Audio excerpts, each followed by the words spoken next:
What is going on, ladies and gentlemen? My name is Dylan Knostman here with Cap Kick Sports, and today is the start of an exciting new show with, well, everybody should be familiar at this point, Patrick McCorry. Thanks for doing this. But I think right now we're kind of just starting this off, talking Octagon, talking journalist careers, going from there. Obviously, we're still a little bit of a work in progress. We wanted to get something on the Yeah. ground here, this week, especially with Octagon 71 coming up next weekend, and some big news coming out of there. But how are you doing, man? How are you feeling a week out from the big show? I'm doing well, man. I'm excited. Whenever Octagon Fight Week rolls around, it's a different feeling. It's like Christmas, and you get it once a month. Mhm. So, it's an exciting time. Karlov Viveri 70 doesn't feel too long ago, but at the same time, it feels like a year ago. Yeah, You know, absolutely. so Octagon rolls around. It's an exciting time for sure. Well, anybody who knows us knows we're probably two of the biggest Octagon heads out there, particularly the English speaking variety. So we always get pumped up. But 100%. again, people talk the kind of oversaturation of the UFC these days and the every weekend almost being exhausting. And Octagon almost feels like kind of a throwback to the early 2010s, of the UFC, where it was like, yeah, you're not having these every weekend in and out events, but they were special. Each one's unique. It has the event, the big crowd, the build between each card to really get people excited for the next one. So yeah, I feel like exactly what you were saying. It's like it feels like so long ago they were just in the Czech Republic, for Octagon 70, but all of a sudden here we are again at Octagon 71 with pretty massive card. I mean, yeah, it's exciting. Yeah, I mean, also with the distance between the cards, it allows them to build the Czech fighters. Mhm. They wrap up that last round of the Tips for Game Changer fights, and they build some Czech stars. Dominic Humberger broke onto the scene there. That Oh was my goodness, yeah. unbelievable. And And now just about that they fight, I get to thought come he back and was. build a German card. Yeah, sorry. Just Humberger versus Kristofich. I thought he was done in that first round, to be honest, too. He was Yeah. getting beat up bad and he came back with a vengeance. So that's probably like my performance of the month so far. I mean, that was just spectacular by Humberger there. Being there for that fight was nuts. I'm sitting, Yeah. and where we were sat, we had like a on top view of the Hmm. fight. And I was sitting with Czech journalists, and they were like, "Oh, Pirat's gonna win." And they were like, "What's your prediction, Petra?" I go, "Hamburger second round knockout." I'm just like, Nailed I it. want to, throw it out there. He gets rocked in the first round. The guy next to me, he elbowed me like that when the first thing happened. I had a massive bruise Oh on my my upper arm God. for a week, and he's like getting all excited. Everyone's excited, and then Hamburger weathers the storm, gets the finish, Mhm. and the guy turns to me, he goes, how did you call that? I said, You "I've son of never a seen a bitch. hamburger fight before, but just something about this, I don't know, I just felt it in the moment. I Yeah. felt an upset was gonna come in." Yeah. Well, again, too, just credit to Octagon, the whole way they organized Humberger, even signing up the promotion. I mean, flying over from KSW after winning the night before, entering as the Yeah. question mark, on the bracket for the pyramid, and then he walks in. People, obviously European fans, particularly, I'd say, are familiar with him with his time as KSW, and just again the whole thing with Humberger Octagon, I think nailed almost every aspect of that, and then he Yeah. went in the cage and proved it. Like you said, weathered the storm and executed. So, yeah, but back to Octagon 71 coming up, like you were Yeah. saying, gave the Czech time to breathe, but now we're kind of moving on to Germany once again, which has been really the home of Octagon this year, despite them being the Czech, promotion, just because it's been such good success there every time they choose to go to Germany. Yeah, I mean, the German cards are always amazing. The crowd gets behind their guys. My thing is, though, that I wanna see in Germany is the crowd sometimes it drops off for a few fights and then comes Mhm. back, or it's on for the walkouts and then it's not going well. The Czech crowd, they're loud all night. Mhm. You're shouting when you're talking in that arena. Like they stay a consistent loud level. That's what I want to see in Germany, which I think honestly for this card, kicking off the card, you have Gökhan Aksu and Tamerlan Dulatov, the first two fights. That's going to get the crowd going. When that walkout music hits from Tamerlan, that beat drop hits, Mhm. it explodes. 100%. And again, I think that's a strategic move by Octagon, putting two of their bigger German stars early on the card. Gokhan Aksu is arguably above that kind of free prelim spot in terms of his resume and his Yeah. career. But at the same time, I think they know that getting that energy going, getting those two, obviously Dulatov, massive star. I had a chance to talk to him before his last fight. And, he's obviously just building a ton of momentum, especially with his brother now, building his UFC career. So, yeah, I think, like you were saying, that's a good call to get that energy high and hopefully maintain that throughout the night. But I mean, again, it's as much as this is a German card, I almost feel like it's almost a little bit of an English UK card as well. We got some really good guys from over there, and Yeah, man. they're starting to branch out a little bit from just going with the German stars in Germany. And I think they're realizing with the success that's happening and now saying, okay, we can start putting some other guys in there because they're going to come and show up and enjoy it regardless. Now we can start introducing new names, new faces, from other nationalities. Yeah, 100%. And they went to England a couple Mhm. years ago, and it didn't do well. The tickets didn't sell because the stars weren't established yet. You bring Mhm. Dennis Frimpong, George Staines, those guys, they come off the Octagon Challenge. If you look on paper, Dennis Frimpong's record, it didn't look great in that time. He was at like 2-2, 3-2. It's like, and you're putting him in the co-main event. The non-hardcore fans, they're a little like, What?" You're Mhm. not going to get the casuals in with that. But Yeah. now you have him coming in the co-main event, taking on a German star. He finishes that, like that's going to take him to the next level. You have the explosion of Will Fleury. You have Shamrock. You have these guys now that you're starting to build towards a potential Irish card, which is spoken about in every single Octagon press Mhm. conference. You have the potential of a British card again that could actually sell because Octagon is starting to be seen as a top promotion. You Mhm. know, PFL, they did well in Belfast, but they don't do well in England. They don't really do well in Europe. They just had another cancelled event. Mhm. Octagon's kind of taking that top spot of the European promotions. Absolutely. Yeah. And again, I think you had a very good point about just it was a little bit too soon for England, I think. I liked the idea, I liked the concept. Obviously, Octagon Challenge produced some really high level fighters, and with both George Staines and Frimpong on this card who fought each other in the finals, it's like that just goes to show that was a good idea. It just again, they Yeah. didn't have quite the foothold that they needed. But yeah, anyways, again, I think, yeah, this success in Germany. I think obviously he's not an English star. But you're just talking about the explosion of popularity, and you can't talk about the explosion of popularity without Frederick Vosgroni. I mean, he's up to I think 280,000 followers on Instagram now. I mean, I made a point in one of our group chats. He actually has more followers on Instagram than Jack Della Maddalena does right now, who's about 200K, which is just. That's I mean, insane. obviously, followers doesn't mean everything, but just the general reach though that he has compared to even a UFC champ who was crowned last night. Yeah. It's like Octagon's truly building something special, and again, Germany is really to credit for that in a big way. And I think the deal with RTL Plus is another huge Yeah. kind of feather in their cap that's allowed them to build that audience beyond just the hardcore MMA fans. And that's another thing that, Octagon nailed with. I keep talking about the PFL, but it's a good example. It's a good case study. And they have this DAZN deal, which is a great deal for them. DAZN is a nightmare to subscribe to and work. Mhm. But RTL Plus, that is on most German TVs. Yeah. Most people have that anyway. So you're sitting on a Saturday night, you don't know what to watch, you're flicking through the channels. Oh, what's this? And you see Frederick Vosgrune, a absolute behemoth, attacking a leg. You're like, oh, what's this? This is exciting. Yeah. What's this Octagon stuff? Then you become a fan. It's so Yeah. easy to become a fan, especially Mhm. you have a guy now. Back in the days you had the crazy fights in Pride because they looked insane. And you're like, Mhm. you're watching this, you're like, this dude looks nuts. I want to watch Yeah. this.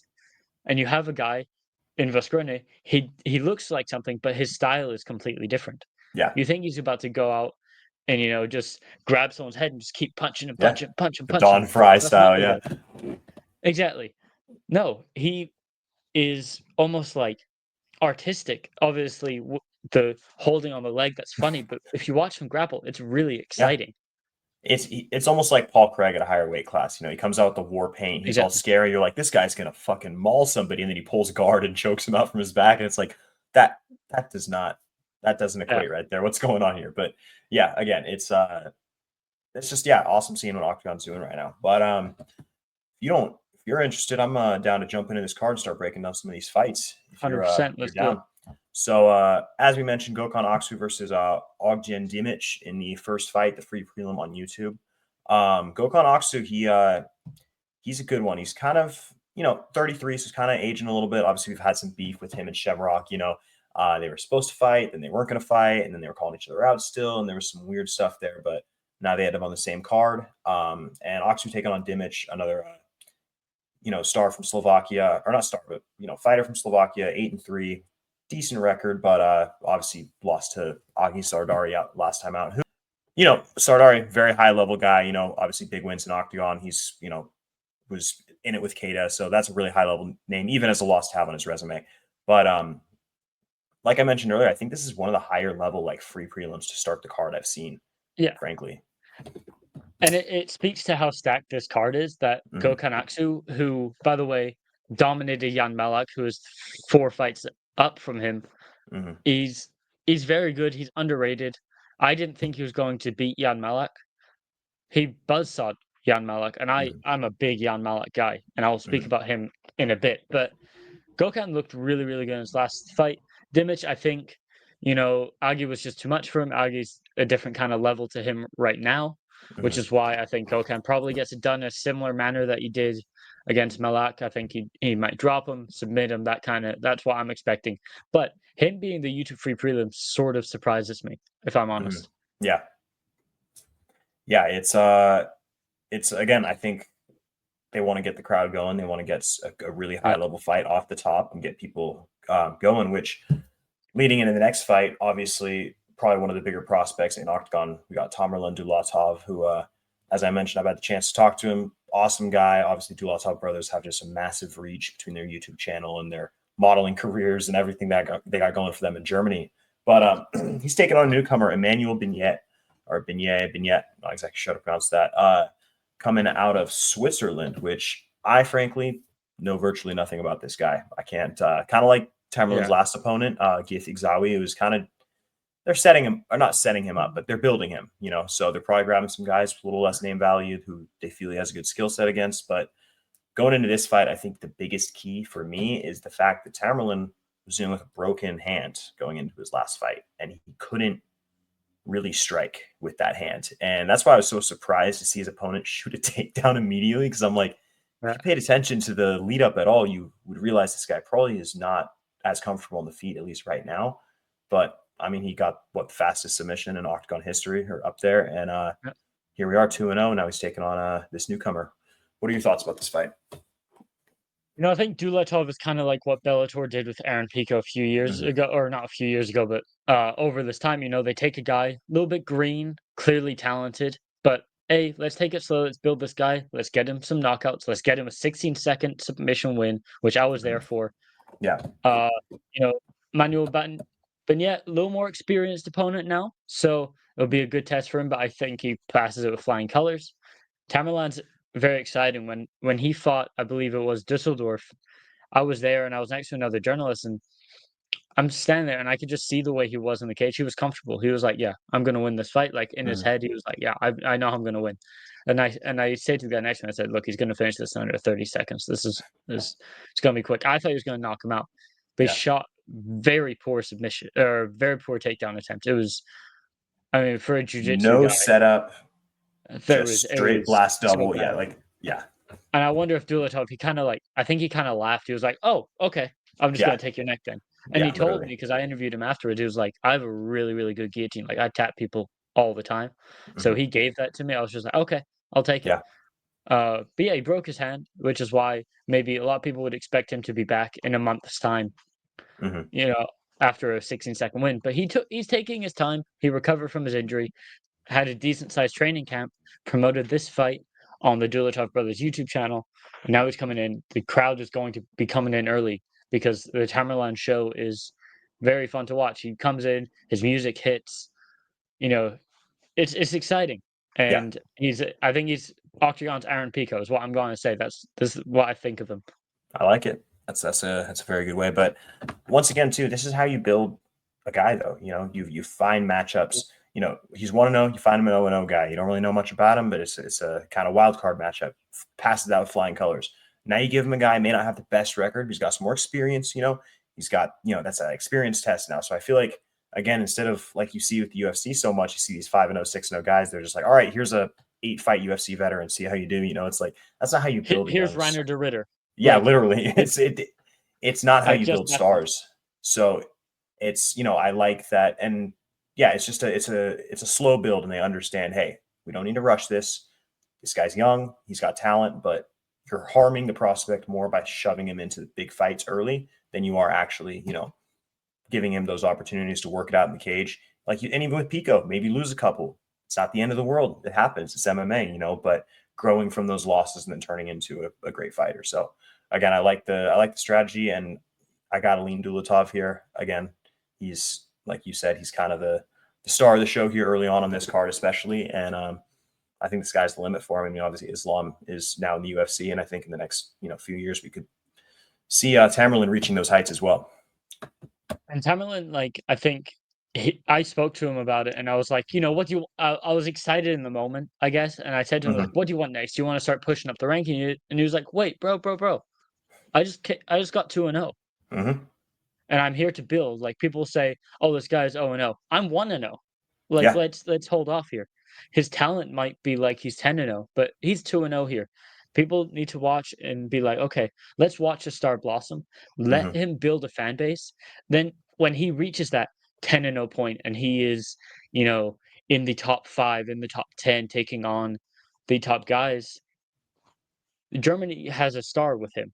Yeah. It's just in the making. It's not established like Max Holzer or Christian Eckerlin or Christian Jungwirth. This guy is a young star coming up.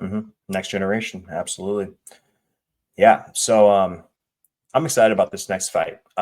Peter Gabal, coming off of a win against Benny Bajrami.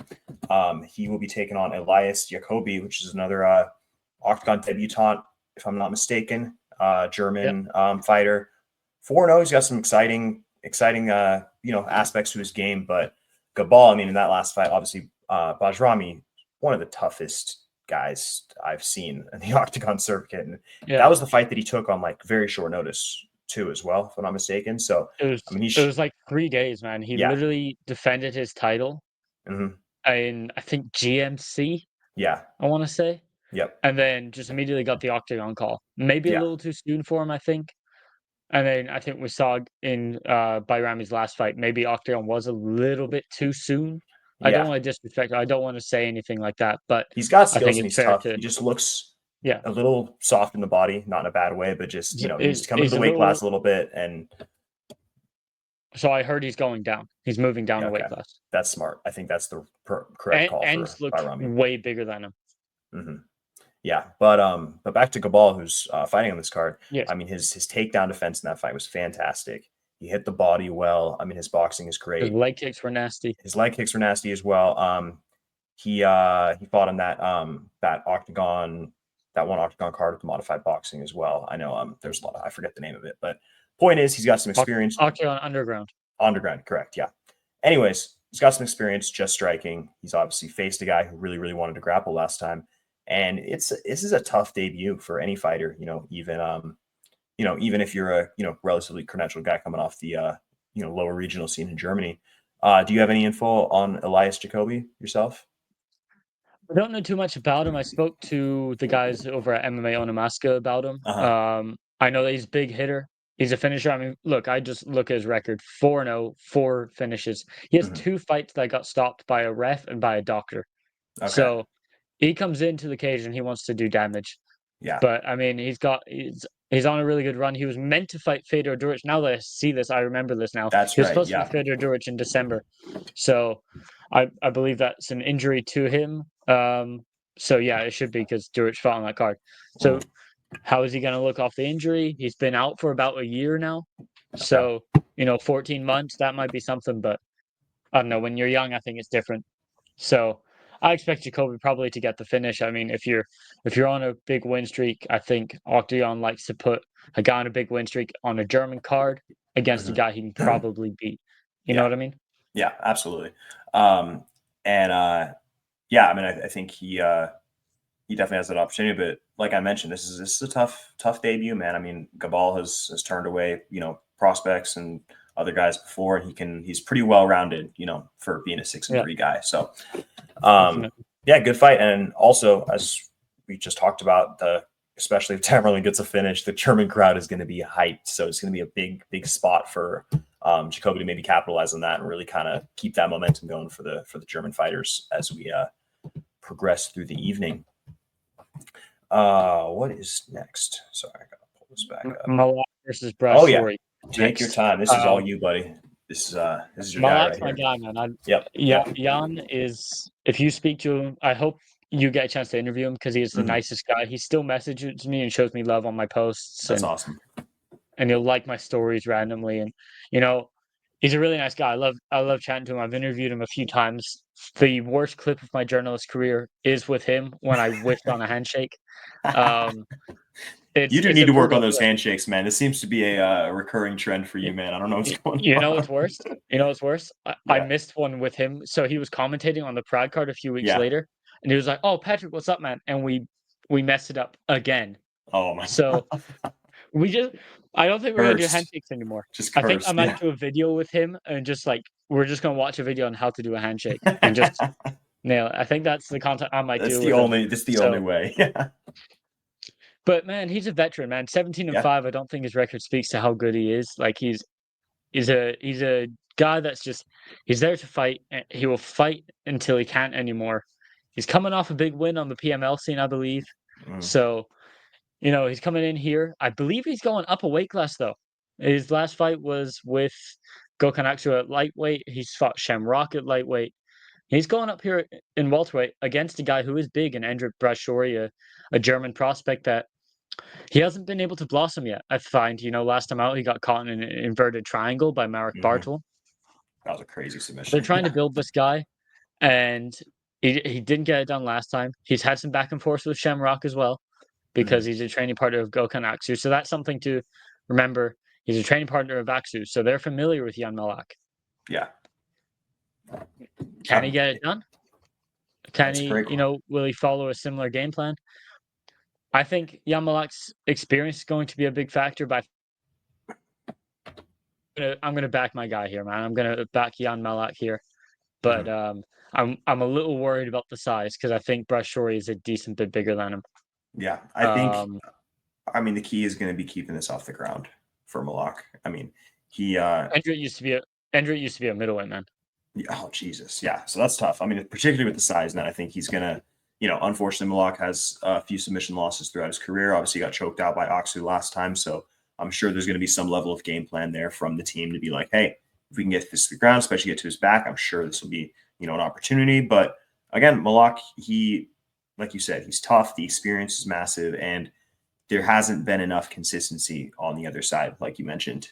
He's had a little bit of a rough up and down go in Octagon, but yeah, the former middleweight going against the former lightweight is definitely the thing that gives me some pause here when I'm trying to call this for Malak for sure. But yeah, should be a good fight. Again, like you said, he brings it every time. He's there for violence. He's there for reward. He's an exciting fighter. He also he loves fighting in Germany. That's what I'll say. Is he'll also I think psychology is interesting. I can't wait to talk to him about this. It's the same hotel that he stayed in when he lost to Aksu. That's something that it's the same city, so it's the same city as his last loss. I feel like that's something. I don't know if you see it with the UFC guys when they fight in the Apex again or something, but I think when you're waking up in the same hotel, probably a similar room, similar time frame of fighting on the card, similar time you're going to the arena. It's probably like it's not the same arena, but it's the same city, so it's probably like, oh, here we go again, another German guy. I'm gonna have to play the bad guy. That psychology, I think that's a really important thing in fighting. But yeah, I'm going with Jan here. He's been there and done it. Yep, I'm rolling with Jan as well. Yeah, again, I like the experience, and again, just not quite enough consistency from Endrit, but I just hope he's not too undersized going in for this Malak, I should say. But next up, one Octagon veteran taking on a guy who's stepped up for the promotion big time as of late, Jakob Donal versus Wanderlei Jr. Another guy, I thought Wanderlei was moving down to bantamweight after that last fight, but I guess he's moving down to featherweight. He was at. He was. I believe that fight was a lightweight fight. Okay. That was a lightweight fight with Lomali. So I believe. Okay, gotcha. Featherweight is his rightful weight class. Okay, good. Yeah, because I know he looked very small in that fight. And then Donal, he's been around, man. He's kind of one of the bigger Czech stars, I'd say, or Czech-Slovak stars in Octagon. And this is an exciting fight because despite the size disadvantage, Wanderlei did absolutely bring it last time, and he's a veteran, Brazilian veteran of the European scene. He's been all over the place, and I'm excited to see if he can kind of find a home in Octagon here. What's your read on this fight? Man, Wanderlei, I like him a lot. He had a very exciting fight, and I want to see him at his own weight class. I think this is it. He's going to be familiar with Jakub because I believe he's friends with Michael Degashek. I believe. Don't quote me on that. Yeah. I might just be being blinded by the Brazilian flag, but I swear I saw them hanging out at the hotel together. Yeah. Wanderlei's exciting. He's fun. He's got good hands, good jiu-jitsu. But Donald, man, he's fought a lot of these top guys, even Bookinger, James Hendon, Michael Degashek, all guys who are good, who are tough. I was just going to say, if you don't mind, just going through his losses, who he's fought and lost to. Carl Raisavi, early in his career in 2018, he lost a modified MMA fight exhibition, so we'll push that off to the side. Sahovsky lost to George Hardwick in Cage Warriors, which is not a bad loss to have. Ahmed Vila, who's decent in his own right, and then Butchinger and James Hendon, who are, again, two of the better fighters that we know. No bad losses there. So he's fought tough guys, beat the mid to upper level guys, and only lost to the really best. So, I think, again, tough fight for Wanderlei coming in here, but good to see him in his own weight class. It's a tough fight, but I don't know how to call this fight, man. I'm really struggling with it. Donald was really good in his last fight. He put the brakes on Michael Degashek. So I'm gonna go with Donald. I know the Octagon veteran, guy who's fought the best, doesn't lose to the middle of the pack competition, shall we say? Yeah. And I think Donald's gonna get it done. Either a late TKO or a unanimous decision is what I'm feeling. Well, you look at the fighters that Donald has lost to also, and all of them are big hitters. I mean, even if they're not, one-shot knockout guys like George Hardwick, massive volume guy, Butchinger, obviously a great striker, Hendon, great striker with power in his own right, and I just don't know if Wanderlei has those skills on the feet to give Donald enough issues, I think he's going to be able to weather any sort of storm he gives, and if it goes to the ground, I think Donald's more than comfortable grappling with Wanderlei. So again, I'd say Wanderlei's so tough. I don't know if he'll get finished, but I could definitely see Donald winning a dominant, decision in this fight over 3 rounds. Yeah. That's what I feel. Quick question, because I haven't heard any news. Is Patrick Vespiani still in this card? Did they find an opponent for him, or is... I haven't heard anything on him. Okay. I know Boozy. I've been trying to get something out of MMA Verified, but he hasn't said anything as far as I know. Okay. I mean, he's pretty quick to reply. I could probably shoot him a quick text now, but I don't think he has a fight right now. But they have still been putting him on their stories, so I assume they probably have something that's just not announced yet. And we've seen Octagon put together fights on 2 days' notice, no problem. So if they want to keep him on the card, they'll keep him on the card. Yeah. All right. This fight, this is my guy right here. Thomas Moderock taking on Alsan Osliner. And God, Moderock's last fight, I mean, he hit that up kick from his back. It was nuts. It was one of the cleanest knockouts, not even just Octagon, I've seen, period. And his fight right before that, he looked absolutely fantastic as well. I mean, this guy's young. He's long. He's got fantastic striking on the feet. He's dangerous on the ground. Not necessarily like how you think dangerous on the ground, but he's explosive. He gets back up and he's, again, throwing strikes at you while you're trying to pass his guard and putting you in major danger, So, and my favorite probably part of his game is his front kicks. He's so good with his teep and his front kicks. And he, this guy, after that, who was that first fight again? Sorry, pulling up Tapology. I'm still getting used to European names and Czech names and all that. So, I don't know how to say the name, man. I'm really bad with Czech names. I can do Georgian and Russian names. Yeah. But I'm still struggling with the Czech ones right now. It was against Norbert Balash. No, that was not it. I thought he had a different... Okay, I guess this was his Octagon debut. Yeah, he was supposed to face somebody else. It was Dugan. Jesus. Yes. Dugan. Okay, I must be confusing with somebody else. I thought this was the second fight in Octagon. But yeah, anyways, point is, after that fight, I was like, this is a guy I have circled as a very, very exciting prospect. And Yeah. he's taken on a little bit more of an Octagon veteran. Again, we've got a lot of these matchups, man. You know, kind of newer guys coming in with a lot of promise and hype, but they're facing guys who have kind of, you know, been through it in the Octagon circuit a bit. And I feel that's kind of how Osliner's been. Only 2 fights in the promotion, but obviously taking on Jakob Tichoda, who's one of the toughest guys once again. In his last fight, he kind of proved that he belongs here. Look, they're trying to build stars on this card, and so how do you build a star? You take the next generation versus the old generation. Not saying that Ozan's the next generation, because actually I don't think there's a year age discrepancy. I'm talking about experience though. Yeah. And Mudrak, that last one was nuts. I was at work. Hope my manager's not watching this, but I was at work and that up kick landed. I was just like, that you don't see an up kick often in MMA, or at least knock one out. But it was like so pinpoint, just perfectly on the chin, and it just put him out. Like and he his went finishing down. instincts to get up immediately and then chase the finish again too. You see a lot of guys kind of hesitating, they're like, "Oh, did that hurt him? Wait, what?" And then they kind of stumble. But he was like, "Nah, I felt that. That was clean. I'm going." And then that was the fight. What's funny is he got dropped right before that, so he gets dropped. He's on his back and just immediately just up. Yeah, and just perfect. Just got him, man. It was impressive. It was fantastic. Yeah. So this, well, I'm going to go with Mudrak here. Yeah, me as well. I think this could be a performance of the night type stuff, and he's very, very exciting to watch. So looking for this one. Moving up the card, this is again, I mean, one of the more exciting matchups. I think you could easily slot this in as the co-main, especially considering Nafuka was the main event last time he fought. But George Starkiller Staines, new moniker going into this fight, taking on Hafeni Nafuka, the Namibian Nightmare, one of my favorite nicknames. Yeah, I mean, this is like about as high level as it gets in terms of prospects, in my opinion, on the regionals. I don't even want to call it Octagon regional anymore, but the non-UFC scene, I should say. But yes, Nafuka, let's say outside of the UFC. Yeah, exactly. Nafuka, known as a grappler, obviously got a lot of grief for his fight against Topolai in the stadium. Did not do much, but got the decision victory. Do what you have to do. A win to win. Hey, I'm not hating. I just know he was not really looked. It's tough to get booed as the second fight in your home country with a stadium that big, but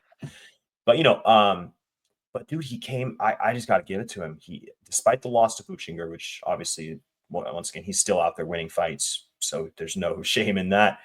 But I mean, he went after it. He took that fight on short notice. He saved the card and said, "I'm going to go to war with this guy." And yeah, he might have gotten finished, but that really elevated him in my book, because not only it showed he had that dog in him, but he was willing to go out and strike with a guy who he knew at the end of the day was a much better striker than him. And it was a great fight. And on the other side, I mean, George Staines, former Octagon Challenge winner, I just talked to him this week. I mean, he's in prime form and he's feeling fantastic. Strength and conditioning is peak. He's training with guys like Shamrock, Paddy Pimblett every single day. I mean, if we're talking like an English star who has the most potential in Octagon, I think George Staines is far and away the guy with long-term potential. Could easily be a champion someday, in my opinion. But yeah, I mean, this I could talk about this fight all day, but let's hear your thoughts on this one. George called for this fight, man. He was calling for it. I was out there at Next Gen about 2 months ago, and he was saying to me, he was like, "I want to fight Nafuka. That's why I want to get on that Munich card." It's been a while since he's fought. I know he's growing a little impatient. He was like, "I want to fight. Give me fights." Mm-hmm. He has to sacrifice maybe taking on lesser competition. Now he takes on a very good German prospect. Has to play the bad guy role once again. Yeah. But George is a lovely guy, man. He's a quiet guy. He likes what he likes. He's himself. Very fun to watch. Very talented fighter. And honestly, I think this is a good matchup for him. I think he probably beats Nafuka by decision. Mm-hmm. He's gonna have to take on the booze, but I don't know. I think if a fighter calls for a fight, there's a different level of confidence in that. Yeah. I heard 100%. Nafuka didn't really want to take that fight, which don't quote me on that. That's what George told me. Yeah. I think there's a little bit of force in the hand, maybe, or Nafuka wanted to get on my card, George wanted to get on my card and fight Nafuka. So they're matched up. Yep. It's a fun fight, though. The winner of this will push into potentially ranking fight or something like that. Mhm. So it's exciting. I think George Staines wins by probably decision, but Yeah. it's an exciting thing, and this kicks off the card for the UK and Irish fighters. Yeah. And George Staines is another one of those guys. You look at his record, 5-0. It is not what it seems. I mean, obviously he has the Octagon Challenge fights, and on top of that, 16-1 as an amateur. I mean, he fought for the Yeah, IMMAF, which is the top level amateur organization worldwide for developing those good fighters. And again, that I was just talking about it yesterday, and that level of experience just makes everything so much easier at the pro levels. It's you've been through it so many times, even compared to a guy like Nafuka, who on paper has over double the pro fights. This doesn't feel like an experience mismatch to George. He's like, I've done this so many times, even though he's only 26. The fight I mentioned a little bit ago with Motor Rock, I'm really excited for, but George Staines is really up there as like one of my most anticipated fighters to watch on this card. yeah. And so when I was there, he got gym Mhm. because he walked in with what everyone called a very bad haircut. I didn't think it was that bad, but at the same time, Yeah, I walk around with this on my head, yeah. so I can't really talk about To give hair. George But credit, I feel like he's kind of just perpetual bedhead. He's kind of got the shit's kind of oh, pushing on that's what he the side. had. It's And like, yeah, the sides were cut too short, and the yeah, top was left too long. It's a yeah. classic poor haircut. But yeah, he got bullied like a whole day that I was there by Oh, all the coaches, by Paddy Pimblett, by Shen, by everyone. Man, he was picked on hard there. that's hilarious. But yeah, awesome guy. And again, obviously we focused a lot on George, but if Nafu can get a victory here, I mean that puts him right in Very the impressive. upper echelon of German fighters. And again, Oh, this if is not Nafuka a beats Staines, that I think that's not a win that you turn away from. Like that's a not win at that all. like give him another main event, give him Yeah, another top 10 shot. exactly. And one more time, just about the fan dynamic here too. Obviously, Nafuka, he's fighting back in Germany after that last fight where he was a little not I believe loved he's by from fans. Munich as well. Yeah, but this, that fan sentiment that was kind of negative towards Nafuka. If George goes out there and dominates him, he could make those his fans very easily and be like, look who I Definitely. am. I can go out and do this. So, very, very intriguing fight for a lot of angles. And if both guys go out and perform how I think they can, this could be a fight of the night level matchup as well, just skill for skill. So yeah, Definitely. very exciting, leaning towards George, but anything can happen. So as we'll probably cut this part, but or the last part. But next up on the card, we got Patrick Vespasiani, who his opponent pulled out last week, I believe. So he Yeah. doesn't have a matchup at the moment, but they've been promoting him as As if, of the time being.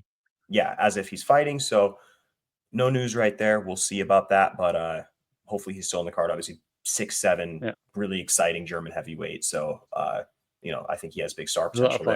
there, and yeah, a lot of fun for Definitely. sure. So fingers crossed they find somebody for him. But next up we got the news. I don't know if we'll be breaking this news by the time this actually records, but Um yeah, I think this might be announced tomorrow. yeah, As far as I know, Shem has signed the contract. hmm So that's what he told me. I've heard So both I'm sides are just gonna signed. dig into it. I've heard both sides are signed. Okay. Yeah, Okay. I I haven't talked checked the to group channel in a while, so MMA Verified Yeah, might know. I heard from somebody else in a very reputable position as well that both sides are signed. So Okay. Okay. I believe this fight is a go. Again, I think the big why they're waiting is like what somebody mentioned earlier is they've sold out the stadium already. They don't need, Yeah. which I still think they should announce this, but that's beside the point. But stadium sold. But yeah, we got Shamrock taking on Attila Korkmaz at a 73-kilogram Yeah. catch weight. Fucking banger of a fight. He was supposed to take on Abdullah, whatever the fuck, Prince of Persia. I Podzayev. don't really care. Yeah, that guy. Old news. We don't care. But but yeah, I mean, geez, talk about a high level short notice matchup. I mean, it's rare you see a fight get so much better, not only with the skill for skill, but also the stakes on the matchup. And Yeah. Korkmaz, a guy coming out of the Tip Sport Game Changer tournament, another guy I've had the opportunity to interview with, absolutely lovely person. I mean, as much as I'm a Shem fan, I love Korkmaz as well. Great guy, great fighter. And yeah, I mean, obviously you're the kind of closest to Shem's camp out of anybody in the Octagon media. So Yeah. talk to us, let us know how this went down and just, kind of your perspective. Look, man, this should have been the fight all along. This is the fight that Shem wanted. Yep. Uh, and when I spoke to him, he said like he told me in the messages, it was like maybe this was the plan all along. Yeah, You know, maybe. apparently, so it wasn't an injury to Kodzaev; it was a visa issue. Okay. Uh, but I have voice messages from Shem. I won't play them into the microphone, but Yeah. so they had the fight 11 weeks out. Takes 4 weeks to get a visa. Yeah. He says he never wanted the fight, Hmm. so he never filed for the visa. Left it late. Jeez. Korkmaz, the fight that should have been, going from a guy who's 6-1 to then a guy who's above you in the ranking. That's a decent sized step. I think it's a different stylistic fight as well, but Mhm. it's an exciting one. We all remember Korkmaz's big spike of Makwan Amerikani. Yeah, that was That was awesome. that was nuts. Hmm. But Shem's had three different opponents now. Shem was supposed to fight Lamali Eskiev. Hmm. That got called off pretty quick. So Shem started his camp about 12 weeks ago. He is in unbelievable shape. If you just look at his social media, and this is not me talking about a guy, I've been around, Hmm. like he is in unbelievable shape. I said it in the video I did. Everything is dialed in to a T for him. Hmm.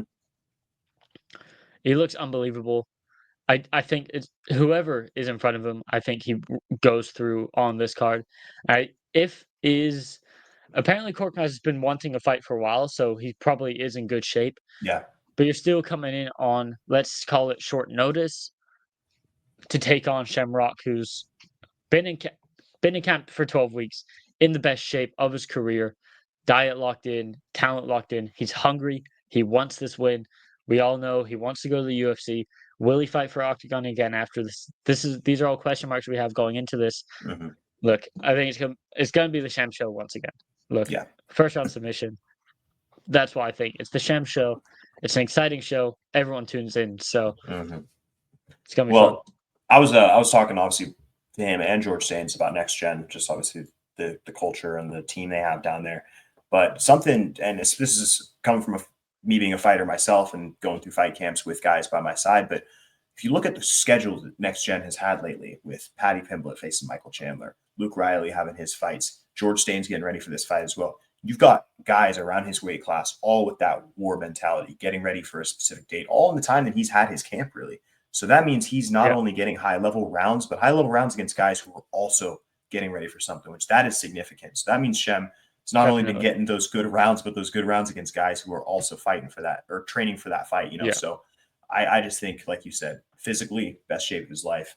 Talked to him yesterday. You can tell he's, I'd say, just kind of getting a little antsy, more than anything, just ready to fucking get yeah. in the He cage. I wants mean, to there's been, fight now. that's the thing. It's I like, felt this when I it's was the there home in Montana. stretch, it's like, He's just like, I want to fight now. yeah, yeah, absolutely. So it's exciting, man. And as he said yesterday, I mean, this could be the main event for all he cares. I mean, it's as good of a fight or better than anything Octagon has right now. So it's going to be a banger. I think Korkmaz, decent grappler. He's a dangerous striker, a lot of good experience. But like you said, I mean, Shamrock's been undeniable up to this point. There's really been nobody who's even showed much of a ability to resist what he has in the cage. So yeah, man, it's gonna be a banger, and most likely Shem moving to 12-1-1, which is gonna be awesome. So Yeah, and the funniest thing about watching Shem's camp is, so it's tough for him to get to 155, and he cuts his hair very close to the event. So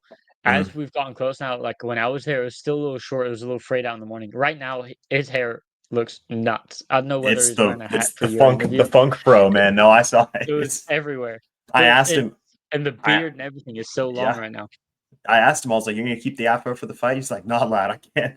I can't leave any weight. I gotta cut. I gotta cut everything I can. I gotta shave that next couple of days." So, Yeah, so yeah, he's gonna it's come in with a fresh cut for sure. yeah. I All want right. him to fight with the Frodo or go back to the. Have you seen the photos of him with dreadlocks? Oh yeah, yeah. It's like a freaking I think pirate, man. It's he should fight with crazy. that. He should fight with Yeah, that. yeah. No, I completely agree. Kind of a weird spot for this fight, if you ask me. Coming up, it's Zdenek Polivka. Again, sorry, Czech fans, if I said that wrong. Not great with your language yet, but taking on Harun Uzun, which obviously Harun, decent prospect coming out of Germany at light heavyweight, 5-1. But again, this is, I feel like there's better fights to place in the card at this point. I I'm don't know too much unknown. about this fight, if I'm I honest. don't know. I don't know hardly anything about either of these guys, and this is rare for I'm either of I'm us I'm to pulling have. on Tapology right now. Yeah, Um, it's kind of weird to have this placed between fights as well, like between Shem and Dennis. It's kind of a yeah, weird spot. I think yeah, this will move during the week. I reckon this could move all the way down to like the early prelims. yeah. Um, look, his last win or Polovka's last win was over Lee Chadwick almost 2 years ago. Oh, He's had jeez. some trouble getting fights. He's had 3 cancellations from what I can see, and it looks like okay, 3 cancellations on his end. Withdrew, and health problems. Yikes. So And he's coming in 9-7, but he's 27 years old, so he's still got some youth on his side. But and I think looking at Ozuna on the other side, the guy's 4 submissions, 1 knockout. So obviously he's a finisher, but the coming off records of an his injury, opponents coming off an injury, but look at the records of his opponents: 0-0, 0-0, 0-0, 1-1, 0-0, 4-4. So he's this fight will get moved. There's no yeah, way this stays up this high. yeah. This must be an error on the Octagon website's part because again, I we'll see. I don't have much to say about this fight. I I wonder think what was the injury. it's a great question. Fought for NFC, which is another decently sized promotion in Germany, kind of one of their bigger shows. But I mean, look, we don't know what this injury is, no, but it's a little unknown, man. He's got quick finishes, so I'll back him, but it's a little unknown. yeah, I He's 32. Yes. Since the injury a year ago, how is he going to look? What was the injury? these are the It's hard questions we're asking. to dig into this, It's but the hard hitting journalism we bring to the show. Um, yeah, the journalism where we can't find sources. Hang on. yeah, but I'll ride with the experience. Again, I don't like Okay. the looks of him facing a lot of guys who making their debut, and as we've seen in the past, especially with the European regional scene, with some strange kind of promotions and matchups, Yeah.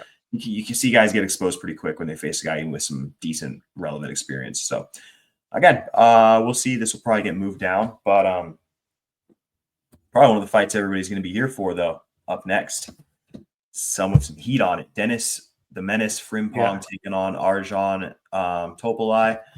Topolai, I remember when I first started getting an Octagon, I found him and I was like, wow, this guy is an explosive and dangerous striker. I mean, he's got some pop in his hands. He throws wild, but he has good pressure at the same time.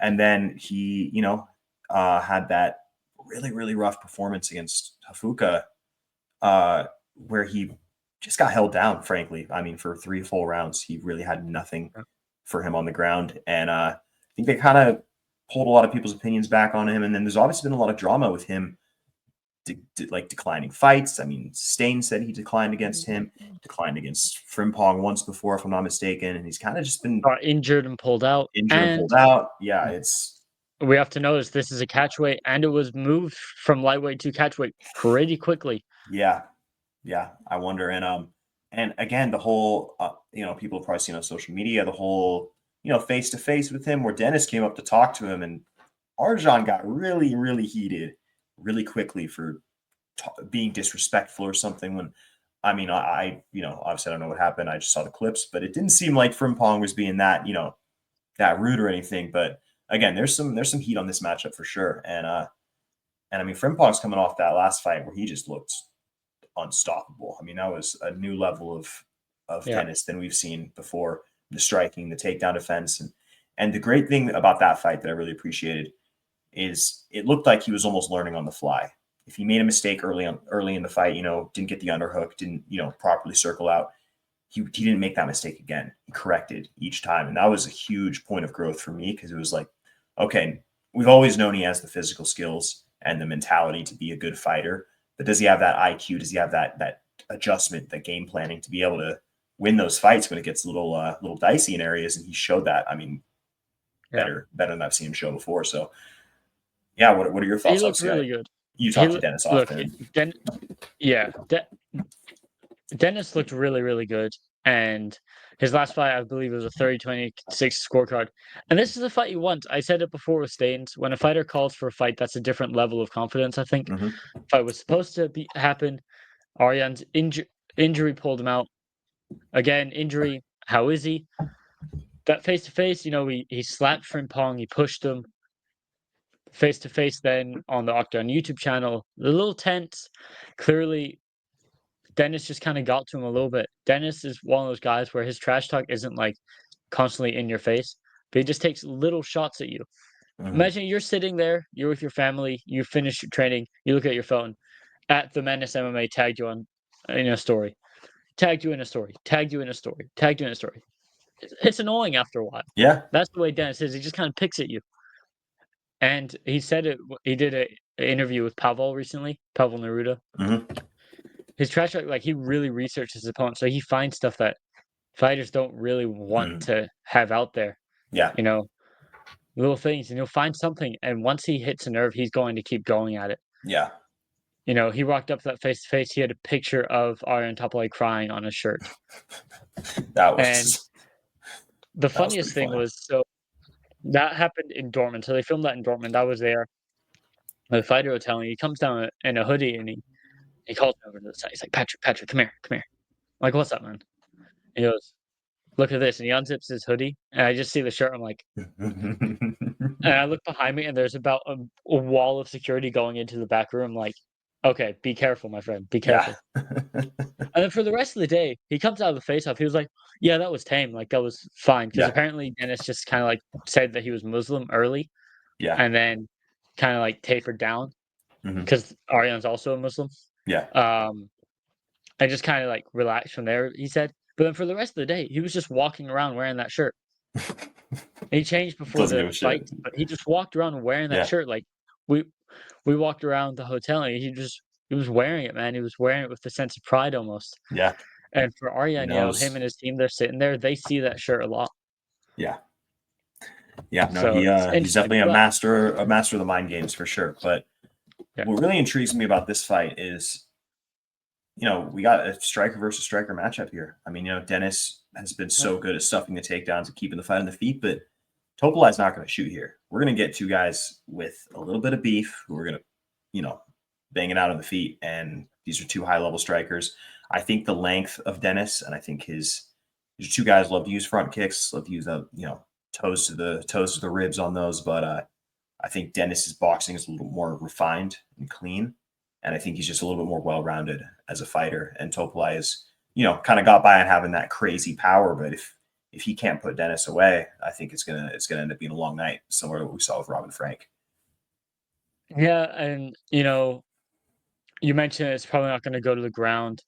Dennis has really, really good jiu-jitsu, but it's almost Yeah, like counter jiu-jitsu. exactly. So what I think is going to happen is for the first round, they go back and forth. Dennis lands like a late shot to the body that stings. And then I think in the second round, like mid-second round, Dennis probably hits him with a front kick and it makes Topolai Buckley tries to come in on a weak shot and he latches onto like a Darce or a guillotine, something like Yeah. that. Hmm. Because what Dennis needs right now to really pop him into like being a star is a finish. That's Yeah. what he needs. 100%. He said it in the face off like Topolai was like, "You're not a finisher." He said, "Well, I don't finish people, but I break people," and that's true. Yeah. But you want finishes at the end of the Yeah. day. Absolutely. And that's what he needs to, I think, make himself a bigger star in Octagon. He finishes Topolai, he's looking at the likes of Banik or something like that, Yeah. fringe top 10 guys. That's the kind of fight he's looking at, I reckon. Yeah. Absolutely. And but I think the finishes will come. He's one of those fighters. It's those guys. He's come so close. He knocks guys down. He hurts guys consistently. It's just, and I mean, he's spoken about it. He's what, 4 years into his MMA career. I mean, he's so Yeah. fresh into the game. I think just look, those skills of how to find the finish are what come to the more refined skills of a fighter. And that's kind of what I was talking about earlier, which is that game planning, that IQ, that ability to make adjustments on the fly. I think that's all starting to kind of fall into place for Dennis. Yeah. And He's learning. he's learning. He's learning on the job, man, and he's doing a great job of it. So again, I think if he can continue that progress here, this is going to be a massive opportunity for him, and to kind of really win over those German fans too after being the villain, the menace, last time out. And on the other side, like, obviously, we talked a lot about Shem in that one. Mhm. We're talking a lot about Dennis, but those are the guys we're kind of more familiar with. Yeah, But Topolai is very good, man. I yeah, think people think about his last loss as like, oh, maybe he's not as good as we thought. No, he's still pretty damn good. I think that Yeah. just speaks to Nafuka's quite good. Um, Again, I mean, the way he sleeps people with his hands at that weight class, I yeah, mean, you don't that see that guys. Rastavi knockout, I believe it Oh my was the God. That one in was, Stuttgart. I was there. That was yeah, nuts. yeah, exactly. So this is by no means, we're not trying to take anything away from Topolai here. I mean, No, he's dangerous. and it's the He's, same thing for Topolai here. If he wins here, if he knocks out Dennis Frimpong, that is a huge win, oh my God. Yeah. and that Again, that puts him in the top 10 as well. That yeah. pushes him to the top 10. Well, again, the stakes, that's what I love about this card. The stakes in every fight for one reason or another, whether it's a career defining win or a top 10 opportunity, or even, looking for the next opportunity outside Octagon. All these guys have something so big to fight for. It's like this is the tension is just going to be there throughout the entire night. But coming up to the main event, finishing up with the big boys last. There's been some chatter. This might not be, main event quality. Some people wish some other fights might be there. I understand. I mean, Popek, obviously, in terms of like German experience and German names, he's got a lot more draw than especially most guys. He went to the Contender Series, lost obviously, unfortunately, but he's been there. That's my point. And Langer, he's fought the best of the best. He's only lost to Fleury and Vemola in his last 5. Obviously, those were tough losses, but he's proven he's still probably in the upper echelon of that class. But yeah, man, I'm never a real fan of big boys end of the night. That's just my personal opinion. But what do you think about this one? Look, man, they want Popek to be a star in Germany. He was getting his homecoming fight last time. It ends with an unfortunate illegal knee, Yeah, that was tough. and it was a really bad look. And a lot of fans kind of like there was booing going on, man. Mhm. So he needs this, and it's a fight that he lost before, so he needs to get this one back. I talked to Will about it. He's not even like Will Fleury. He's not excited about this. Yeah, He'll probably be there. This probably decides the next title challenger. He already knocked out Langer in a minute. yeah, So it's only if Popek wins that's who wins. I don't think Langer gets a shot at the title with a win. I yeah. don't think it makes sense with Fleury at the top. Mhm. So I think Popek, look, he's younger. He's gotten a bit of experience. He's got the power in his hands. I'm gonna go Popek on home soil, but Langer's beat him before. Probably knows how to do it. Now, he's felt his power. He's felt him in the cage. Can probably do it. And my favorite thing about Pavel Langer fights is when he does interviews and he just talks for about like 2 minutes straight. And I just watch Pavel and Andre and they just start like laughing because he just talks and talks and talks and Yeah, talks and talks and talks. I love yeah. it though. He's so soft spoken and low voice, but he just goes and goes. Yeah, he And he just speaks really good English. yeah, he does. My our boy Anik, Pandemic MMA, Yeah. he interviewed him a while back and had a really nice interview with him. So yeah, big fan of Langer. And yeah, big spot here for Popek. I mean, again, big homecoming, chance to kind of right the wrongs of the last fight with those illegal strikes, and it's gonna be interesting. But yeah, root. I just for the sake of moving the division, I think I'd like to see Popek win here so that we can maybe see that fight with Fleury. Because Fleury is, I Yeah. think, kind of waiting for his next opponent to move on. And I know a lot of people were talking Freddie, but that's just far too soon. We need to see some more fights for Freddie first, I think, before he I jumps up to think Fleury. Freddie, if he wins in Prague, he fights the loser of this fight. Or Mhm. it depends on Fleury's timeline. If his hand is really bad and he can't fight until the end of this Yeah, year, you could do Freddie versus the winner of this as a number one contender fight. yeah. Then end of the year, maybe that last December German card. I'm not Hmm. sure where exactly it is. You could do that card. And then Fleury wants to do his move to middleweights, so you have to wait for Tipsport to be wrapped up.